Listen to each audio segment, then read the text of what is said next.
Patay ang isang rider na nagulungan ng dump truck sa Cebu. At sa Quezon City, nasawi rin ang isang pahinante na tumalon mula sa truck na nawalan ng preno. Hanggang ngayong gabi, hindi pa naaalis ang truck sa lugar. Saksi, si Jomer Apresto. Wasak ang unahan ng wing van matapos sumalpok sa poste ng traffic light sa Mindanao Avenue, Congressional Intersection sa Quezon City, pasado alas 2 ng madaling araw kanina. Ayon sa QCPD Traffic Sector, patay ang isa sa mga pahinante na base sa investigasyon ay tumalon palabas ng truck. Sugatan naman ang driver at isa pang pahinante. Ayon sa driver, mula Pampanga ay papunta sila sa Taytay Rizal para maghatid ng 22 toneladang arina. Nawalan umano ng preno ang truck habang pakaliwa sa Congressional Avenue. Pag-apak ko ng preno, hindi na ako manggat, sir. Pumili siya. Pangalawang apak ko, wala na talaga. Sinabi ko sa pahinante ko nga, wala na tayong preno.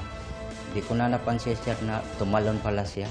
Aniya, sinuri naman nila ang preno bago umalis. Bago sumalpok sa poste, nabangga rin ng truck ang isang kotse at isang taxi. Ligtas naman ang mga sakay na mga ito. Mananatili sa kustodiya ng Traffic Sector 6 ang driver at nakaligtas na pahinante ng wing van habang gumugulong ang investigasyon.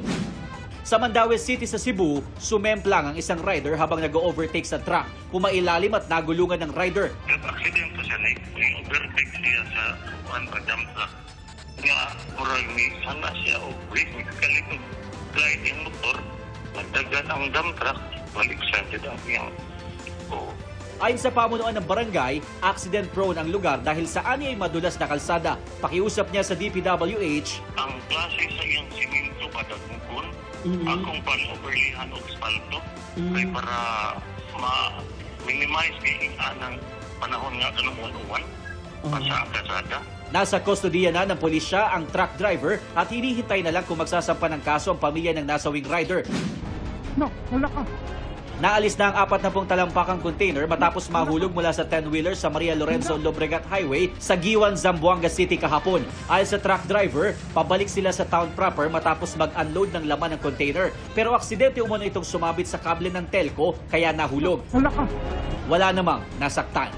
Para sa GMA Integrated News, ako si Jomer Apresto, ang inyong saksi. Mga kapuso, maging una sa saksi. Mag-subscribe sa GMA Integrated News sa YouTube para sa iba't ibang balita.